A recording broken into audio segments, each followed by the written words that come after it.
Hey guys, this is HS Hota again from Fast Track Advisor। आदाब, नमस्कार, सत श्री अकाल साਰਿਆਂ ਨੂੰ। वीडियो बनाएंगे आज हिंदी में अगेन क्योंकि सभी जगह जाने वाली है।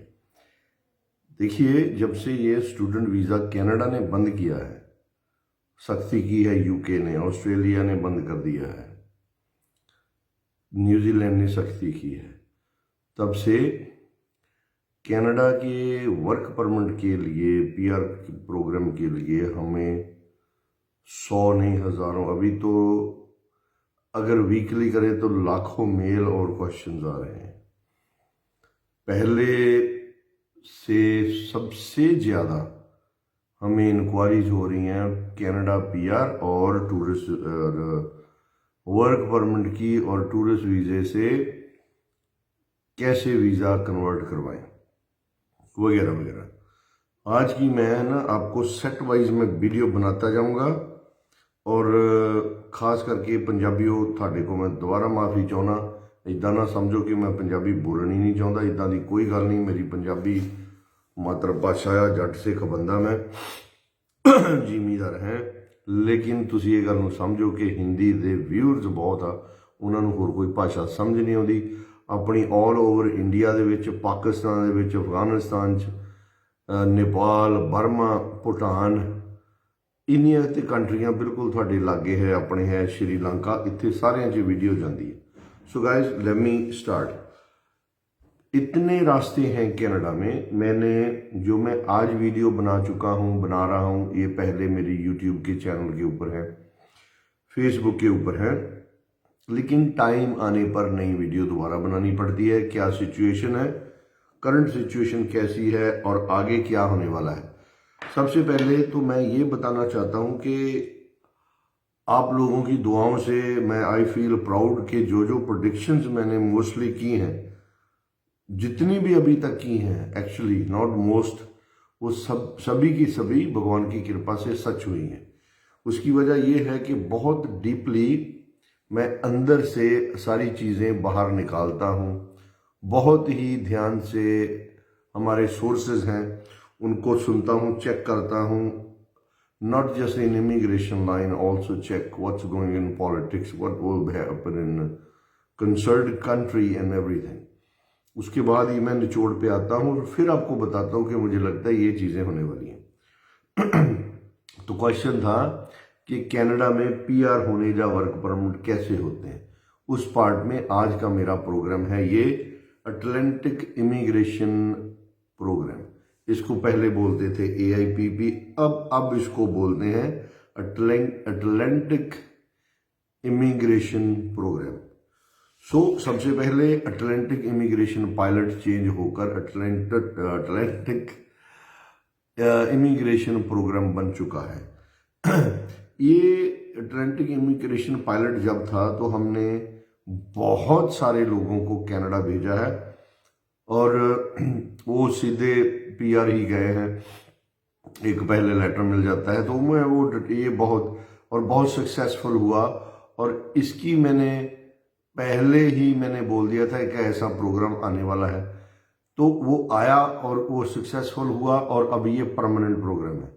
इसलिए अब ये पायलट नहीं है, अब ये बन गया है वहाँ का पक्का प्रोग्राम। प्रोग्राम की खासियत क्या है, रिक्वायरमेंट क्या है, मैं एक एक आपको बताता जाऊंगा। कुछ मैंने हल्के से नोट्स भी निकाले हैं, वैसे तो मुझे पूरा इसका पता है। नंबर 1, ये प्रोग्राम पूरे कनाडा का नहीं है। ये अटलांटिक साइड में 4 स्टेट्स आती हैं, New Brunswick, Newfoundland and Labrador, Prince Edward Island, Nova Scotia.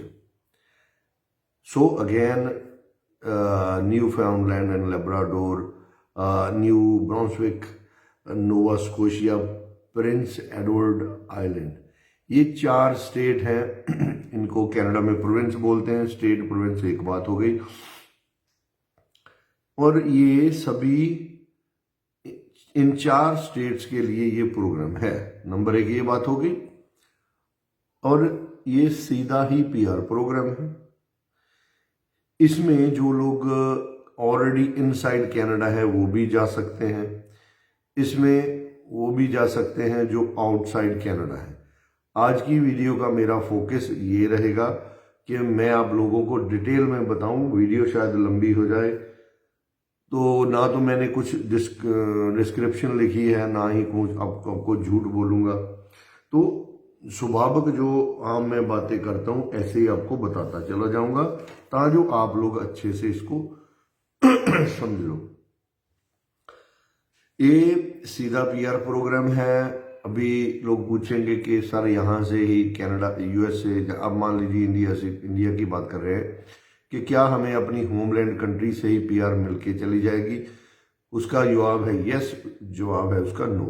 Yes ये है कि अगर आप सभी शर्तें पूरी करते हैं तो आपको पहले ही पीआर डे 1 से कार्ड मिल जाएगा और आप पीआर के तौर पे ही जाओगे। नंबर 2, अगर आपकी कुछ शर्तें जो आप नहीं पूरी कर पाए हो, तो अगर वो पेंडिंग है तो वो आप कनाडा में जाके पूरी कर सकते हो। और जब आप कनाडा में हो, जो भी रिक्वायरमेंट्स हैं जब वो आपने पूरी कर ली, सबमिशन हो गई, और उसके बाद करीब 30-35 डेज में आपका पीआर कार्ड आपके घर में, जो जहां भी आप रहते हो, एड्रेस पे पहुंच जाता है।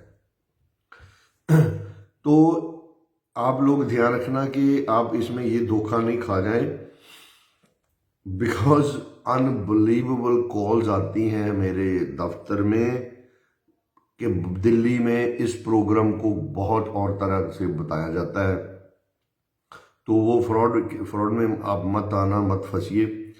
तो अभी इसकी मैं जो रिक्वायरमेंट है वो आपको बताऊंगा। मोटी सी बात, अगर इसका मैं स्किल लेवल बताने लगूं तो थोड़ा लंबा हो जाएगा, कौन कौन सी स्किल अलाउड है, तो मैं आपको मोटी मोटी चीजें इसमें बताऊंगा। नंबर 1, जैसे आप रेस्टोरेंट में फूड सर्वर हो, बेवरेज सर्वर हो, आप रेस्टोरेंट में क्लीनर हो, आप रेस्टोरेंट में हेल्पर हो, आप आप कुक हो, प्रोफेशनल बुचर हो, आप जो मीट वगैरह, चिकन वगैरह वो काटते हैं, तो आप फूड एंड बेवरेज स्टोर्स वहाँ काम कर सकते हो, which include cashier, cashier and helper. बड़े स्टोर्स हैं वहाँ, जैसे अपने जो स्टॉक वगैरह करते हैं, वो सभी हेल्पर इसमें आ जाते हैं। अभी इसमें जो होटल्स हैं, मोटेल्स हैं, होटल और मोटेल दोनों में फ़र्क होता है। होटल और मोटेल्स में जो काम लोग करते हैं वो भी इसके लिए क्वालिफाई हैं। तो अगर इसमें हम बात करें, डीपली जाएं कि भाई स्किल कौन सी है, इसमें 0 है, इसमें A है, B है, C है, ये सभी स्किल आपके लिए आप इसमें जा सकते हैं। और यकीन मानिए इसके अलावा भी बहुत सारी स्किल्स हैं जिसमें आप जा सकते हो। जितनी फार्मिंग की स्किल्स हैं वो भी सभी जा सकते हैं इसमें। इसके लिए ये होगी स्किल। अभी रिक्वायरमेंट, अगर आपने अपना हाई स्कूल भी किया हुआ है तो आप जा सकते हो। जैसे इंडिया में हाई स्कूल 10th है, 10th वाले भी जा सकते हैं। उनकी क्रेडेंशियल करवानी पड़ती है कनाडा से कि एक्विवेलेंट हैं वो कैनेडियन हाई स्कूल के, तो 10th से ही एक्चुअली ये स्टार्ट है। और इसमें एक और भी रास्ता है कि अगर आप 10th नहीं हो, आपके पास कोई सर्टिफिकेट, अब 5th हो या कोई भी आपने एजुकेशन ली है, अगर आपके पास किसी तरह की और भी सर्टिफिकेशन है, फॉर एग्जांपल प्लम्बर की, इलेक्ट्रिशियन की, तो ऐसी सर्टिफिकेशन भी आपकी इस प्रोग्राम में चलती है। एजुकेशन हो गई। अभी आ गया इसमें इंग्लिश जो लैंग्वेज टेस्ट है, वो बहुत इम्पोर्टेंट पार्ट माना जाता है कि इंग्लिश का जो टेस्ट है उसमें हम बात करेंगे एक टेस्ट की, और भी है जो आइल्स है। आइल्स एक टेस्ट है मशहूर, पॉपुलर, आप सभी लोगों को पता है। तो उसमें जो बैंड्स हैं वो सिर्फ 4 चाहिए, 4 बैंड। और 4 बैंड मेरा मानना है कि 8th 9th ग्रेड का जो बच्चा है वो भी ले सकता है। अगर आप NOC 0A और B में हैं तो आपको 5 बैंड चाहिए इस प्रोग्राम के लिए। लेकिन जो NOC C है ये मोस्टली सभी को कवर कर लेगी। तो अगर आपके 4 बैंड हैं, मेरी बातों को ध्यान से सुनना, मन से बता रहा हूं, मन से सुनना। NOC जो NOC C है उसमें 4 बैंड चाहिए और मोस्टली लोगों के यही काम आने वाली है। तो आप मेरी ये बात पल्ले मान लो कि 4 बैंड बहुत हैं। तो अब 4 बैंड आइल्स के कब चाहिए? आपने अगर पहले से कर रखे हैं तो चलेगा, नहीं तो आप यहां से कनाडा चले जाओगे, आपको टेम्परेरी वर्क ऑथराइजेशन मिल जाएगी जिसके जरिए आप कनाडा में वो एम्प्लॉयर के पास काम कर सकते हो जहां आपने PR होना है, जहां के एम्प्लॉयर ने आपको ये प्रोग्राम में बुलाया है। तो जो वर्क ऑथराइजेशन लेटर है उस पर लिखा होता है कि ये अटलांटिक इमिग्रेशन प्रोग्राम के बिहाफ पे कनाडा में जा रहे हैं और इस एम्प्लॉयर इस एड्रेस इस स्टेट प्रोविंस सिटी में जा रहे हैं, वहाँ ये काम करेंगे। तो आप जब काम कर रहे हो इनसाइड कनाडा तो आपकी इंग्लिश बहुत वैसे ही बेहतर हो जाएगी। तो जो टेस्ट कनाडा में है वो आप कनाडा में भी दे सकते हो। देखिए ये कितनी बड़ी बात है कि अगर ये आपने आइल्स नहीं की है तो भी आप जा सकते हो। अब वहां आइल्स आप कर लो। और मेरा पर्सनल एक्सपीरियंस है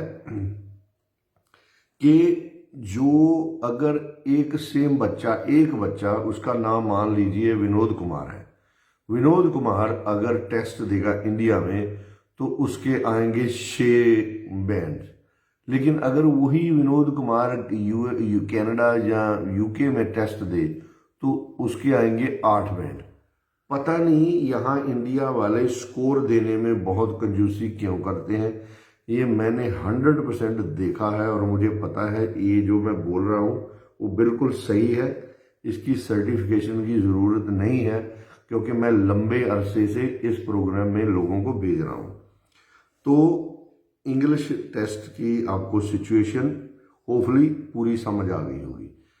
इसके बाद आपका है कि वर्क एक्सपीरियंस आपको कितना चाहिए। जिस भी कैटेगरी में आपने जाना है आपको बस जो 1 साल का एक्सपीरियंस चाहिए, वर्क एक्सपीरियंस 1 साल का चाहिए। पिछले 5 साल में अगर आपके पास 1 साल का एक्सपीरियंस है तो ये मोर देन इनफ है। इसमें अगर हम घंटे आवर्स कैलकुलेट करें 1000, मुझे वो हिंदी में कहना नहीं आएगा, 1560 आवर्स टोटल बनते हैं। अगर आपने इतना काम किया है 1560 आवर्स तो आप मानो कि आपके पास 1 साल का वर्क एक्सपीरियंस है। ये प्रॉपरली फुल टाइम या पार्ट टाइम जॉब हो, मान लीजिए मैं एग्जांपल दे रहा हूं कि आप हो टीचर स्कूल के, तो आप किसी फूड बेवरेज सर्वर के तौर पे काम कर रहे हो, वहां के 2-4 घंटे रोज लगाते हो। जब भी आपके पूरे आवर्स 1560 तक पहुंच जाए तो आपके पास पूरा हो गया आपके जो आवर्स हैं उसको काउंट करने का तरीका। ये आप ध्यान में रखना कि ये ऐसे नहीं होगा कि आप वॉलंटियर आपने किसी के पास काम किया है।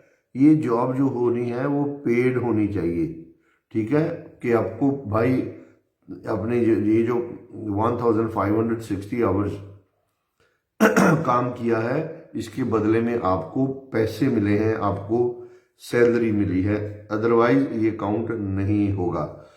अच्छा, इसके बीच में अगर आपने सेल्फ एम्प्लॉयड काम कुछ किया है वो इसमें काउंट नहीं होगा। ये बात आप ध्यान में रखना कि जो भी आपने काम किया है वो आपकी कंट्री में लीगल होना चाहिए।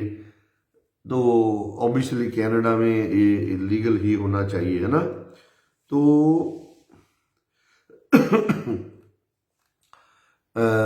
इसमें अब आ गई बात कि आप जो आपकी एज क्या होनी चाहिए। एज आपकी 19 से ऊपर हो तो वो चलेगी, ऊपर जितनी मर्जी हो जाए।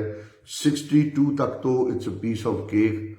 उसके बाद वाले भी रास्ते हैं, लेकिन आप 62 तक ही मान के चलो। 62 तक आप इसमें जा सकते हो। इसमें आपकी जो फैमिली है वो भी जा सकती है। चाहे तो आप अपनी फैमिली को अपने साथ ले जाओ, या फिर आप अपनी जो फैमिली है उसको बाद में भी बुला सकते हो। अभी अपनी फैमिली मैंने आपको वर्क एक्सपीरियंस बता दिया, इंग्लिश टेस्ट बता दिया, एजुकेशन, बस ये 3 चीजें चाहिए, दैट्स इट। इसमें कोई LMIA की जरूरत नहीं है। आगे बढ़ता हूं। देखिए, ये जो PR प्रोग्राम है, सीधा PR प्रोग्राम जो है विदाउट LMIA के है। आपको बस एक मालिक चाहिए। आपको कैसे मिलता है? Through lawyer, through immigration consultant, या आपको आप ही मिलता है तो आप इस प्रोग्राम में बहुत आसानी से जा सकते हो। जो बंदे मेहनती हैं, जो लकी हैं, उनको हमारे जैसे किसी भी कंसल्टेंट या लॉयर को हायर करने की ज़रूरत नहीं है। ये आप खुद भी कर सकते हो। खुद भी घूमने से एम्प्लॉयज़ मिल जाते हैं। अदरवाइज अगर आप कंसल्टेंट या वकील जो भी करते हो, अलग अलग लोगों की फीस होती है, वो लेंगे आपसे, वो आपको पता है। उसमें अभी मैं नहीं जाऊंगा। तो आप खुद कर सकते हो, ये भी मैंने आपको बता दिया। और ये भी बता दिया LMIA इसमें चाहिए नहीं, ठीक है। अभी हम आएंगे तो गाइस LMIA का क्लियर हो गया, इसमें कोई LMIA की जरूरत नहीं है, ठीक है। क्योंकि LMIA के नाम पर ही सबसे बड़ा फ्रॉड है, वो LMIA के नाम पे होता है। वो भी मैं वीडियो डालूंगा, एक आध दिन में जरूर डालूंगा। अभी मेरे पास अगर आपने अपनी फैमिली लेके जानी है, मान लीजिए कि आप डे 1 में ही अपनी फैमिली लेके जाना चाहते हो, तो अगर मैं, आप लिख लो इसको आराम से, या फिर आप नोट कर लेना वीडियो को बैक एंड फोर्थ करके। जब आपको अपनी फैमिली को साथ में लेके जाना है तो उसमें आपके मेंबर्स काउंट होंगे। मेंबर चाहे आपके 1 हो या 40 हो, 100 हो, इसमें कोई कहीं नहीं लिखा है। लेकिन मैं अभी आपको बताता हूं, अगर आपके साथ एक मेंबर है फैमिली, तो आपकी जो बैंक अकाउंट है उसमें $3,303 चाहिए। नंबर 1, अगर आपकी फैमिली में एक पर्सन है तो you have to have $3,303 in your bank account, Canadian of course. If you have 2 members in your family, then you have to have $4,112. मैं दोबारा रिपीट कर देता हूं, अगर आपकी फैमिली में 2 मेंबर्स हैं, मेंबर्स थोड़ा एक्सप्लेन कर दूं, आपकी वाइफ हो गई 1 मेंबर, आपका बच्चा हो गया 2 मेंबर, ठीक है। तो आपकी फैमिली के मेंबर काउंट इसको बोलते हैं। तो 3 का मैंने 2 का आपको बता दिया कि अगर 2 members in your family, you have to have $4,112। अगर 3 मेंबर हैं तो आपको चाहिए $5,055। 3 मेंबर हैं तो आपको चाहिए $5,055। 5,000 और क्या बोलेंगे उसको, 55, शायद मैं सही बोल रहा हूं। सो इन इंग्लिश 5,055 अगर आपकी फैमिली में 4 मेंबर हैं, देन आपके पास $6,138 चाहिए। अगर आपके पास फैमिली में 5 मेंबर्स हैं, $6,962 चाहिए। अगर 6 मेंबर हैं, 7,852। अगर आपके फैमिली में मेंबर 7 हैं तो 8,742। तो अगर मान लीजिए इसके अलावा भी आपकी फैमिली में और भी मेंबर्स हैं तो आपको बस एडिशन इसमें ऐड करते जाना है $890। मान लीजिए किसी के 6 बच्चे हैं, 7वीं वाइफ है, अगर उनके पास 8वां बच्चा हो तो 8,742 में आपने ऐड कर देने हैं $8,990। I am sorry, not 8,000, $890। तो जितने भी बच्चे आपके ऊपर हो इसमें तो 890,000 आपने जो है आपको वो एक्सपेंस आपकी पॉकेट में होने चाहिए। सिर्फ यही एलिजिबिलिटी है आपके लिए, आपकी फैमिली को बुलाने के लिए। देखिए कितना वंडरफुल प्रोग्राम है। तो इंग्लिश की ज़रूरत नहीं है, इंग्लिश आप वहाँ कर सकते हो, 1 2 4 5 10 मौके मिल जाते हैं। एक तरीका और है, जो लोग आइल्स नहीं कर सकते वो कनाडा में कैसे पीआर हो सकते हैं, उसके ऊपर मैं अलग से वीडियो मैंने बनाई है, मैं जल्दी डालूंगा। आप सिर्फ लिख देना कि सर आप इस आइल्स कैसे वेव करते हैं, तो उसके ऊपर आप वीडियो जो है वो बना दो। तो आपको आपकी एजुकेशन रिक्वायरमेंट क्या है मैंने बता दिया है। 10th के ऊपर इंग्लिश टेस्ट, 4th के 4 बैंड या 4 से ऊपर, ठीक है। जो आइल्स का एक टेस्ट चलता है, most popular test I will say in world, वो तो आपको 1 साल का एक्सपीरियंस चाहिए। घंटे आपने कैसे काउंट करने हैं कि 1 साल के ना, मान लीजिए 30 you work for 30 days a week, है ना, तो आपके ये पूरे हो जाएगा, 2 छुट्टियां मिला के आपके पास ये टोटल आवर्स बन जाएंगे 1560 आवर्स। आपको बस यही इसमें चाहिए और आपको कोई भी रिक्वायरमेंट नहीं है। आपको लेटर मिल जाएगा कि you are working for this program, वो आपको टेम्परेरी एक तरीके से उसको वर्क परमिट बोलो, वो हो जाएगी परमिशन, कि उस परमिशन के ऊपर आप कनाडा में रह सकते हो, ठीक है। तो अभी मान लीजिए कि आप कनाडा में पहुंच गए, आपकी फैमिली चली गई, लेकिन आपने इंग्लिश का टेस्ट नहीं किया था। पहले तो मैंने बता दिए, लेकिन अच्छे से एक्सप्लेन कर दूं। क्या करना है आपको, वहां कोई ज्वाइन कर लो सेंटर जो भी है, जो इंग्लिश की प्रिपरेशन करवाते हैं ना, या अगर आपने खुद करनी है वैसे तो आपकी इंग्लिश वैसे ही बहुत बढ़ जाएगी कनाडा जाने पे। खास करके ये जो स्टेट्स हैं इसमें ज़्यादातर गोरे लोग ही हैं, तो इंग्लिश ऑब्वियसली इसमें आपकी ज़्यादा बेहतर होगी compare to in your home country. तो आप क्या कर सकते हो, वहाँ जाकर आप कोई कोचिंग ले लो और वहाँ आइल्स का टेस्ट दे दो। जैसे आपके पास 4+ मैन आते हैं, आपने वो हमें भेज देने हैं। हमने अगर आप मेरे से काम करवाते हो तो हमने वो आपके जो इमिग्रेशन का अकाउंट है वो उसमें हमने उसको डाल देना है। तो अभी होपफुली आप ये समझ गए होंगे कि कैसे आपने ये इंग्लिश का टेस्ट करना है। आपने 10th की है, सर्टिफिकेट आपने पहले दे दिया, आपके पास का वर्क एक्सपीरियंस हो वो आपने पहले सबमिट कर दिया। इंग्लिश आपको आती नहीं, वो हमने पेंडिंग में डाल दी कि भाई आप जाके कनाडा में करोगे। तो कनाडा में चले गए, 1 साल होता है आपके पास, उसके बाद 6 महीने के भी और चांस मिलते हैं, तो वहाँ तक जाने की वैसे ज़रूरत नहीं है। तो अगर फिर भी एक रास्ता और है, उसके ऊपर मैं अलग से वीडियो बना दूंगा। तो गाइस, ये मेरा जो प्रोग्राम है ये वन ऑफ द बेस्ट था, क्योंकि अभी एक और प्रोग्राम है बहुत ज़बरदस्त। तो ये अटलांटिक इमिग्रेशन प्रोग्राम के बारे में मुझे लगता है कि मैंने आपको सब डिटेल में बता दिया है। सिटी मैंने, प्रोविंस कौन कौन से में ये होगा, तो ये भी मैंने आपको मेरे हिसाब से बहुत अच्छे से बता दिया है। पैसे कितने इसमें आपकी जेब में चाहिए आपकी फैमिली को बुलाने में, वो भी यस मैंने बता दिया आपको।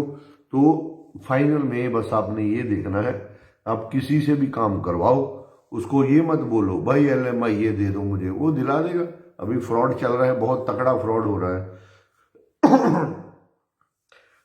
उसको फ्रॉड भी नहीं कह सकते क्योंकि बहुत सारे लोग खुद ज्यादा सियाने बनते हैं, कंसल्टेंट के पास जाते हैं, इमिग्रेशन के वाले के पास जाते हैं, वहां एक्ट ऐसे करते हैं कि वो खुद ही कंसल्टेंट हो, बल्कि ऐसा है तो है नहीं। अगर होता तो वो अपने अपने ले सकते। तो मेरा काम है आपको, ऐसा नहीं कि मैं डरा रहा हूं, लेकिन आपको समझा रहा हूं, ना नीचा दिखा रहा हूं, मैं आपको सच दिखा रहा हूं। जो लोग थोड़े ज्यादा सियाने बनते हैं तो वो जाकर बोलते हैं कि भाई हमें सर ये ले दो, बस LMI ले दो, ये समझे कि LMI पे चले जाएंगे। भाई LMI कुछ नहीं है तो बहुत important document, but still it's nothing. LMI का मतलब कदाचित भी ये नहीं है कि आप PR को, आपको PR मिल गया या आपको वर्क परमिट मिल गया। LMI is just one process from others to become a PR or to get a work permit. It's not direct PR program that आप LMI के बगैर भी कर सकते हो, ठीक है। LMI, हाँ, LMI के बगैर भी हो सकते हैं PR वर्क परमिट, जैसे मैंने अभी जिसकी हम बात कर रहे हैं। तो LMI के चक्कर में आप मत फंसो। आप कैसे कर सकते हो? नंबर 1, या तो वो हमारे जैसे किसी कंसल्टेंट या वकील से करवा लो। नंबर 2, आप वो खुद ढूंढ लो। ढूंढने से मिल भी जाएंगे, आपकी लक सही चाहिए तो मिल जाएंगे, ऐसा नहीं कि नहीं मिलेंगे। तो अभी तक जो पॉलिटिकल असाइली हैं इन कनाडा, उनके लिए ये पॉसिबल नहीं है, लेकिन उनका भी एक रास्ता है, वो मैं आप सभी को नहीं बताऊंगा, मोटा सा बता दूंगा, नहीं तो और लोग भी दुकानदारी खोल के बैठ जाएंगे। तो होपफुली आप समझ गए होंगे कि मैं ऐसा भी नहीं कि मेरा धंधा ही चौपट हो जाए। वो बंदा मुझे मिले तो मैं उसको रास्ते बता दूंगा कि भाई इसके ये रास्ते हैं।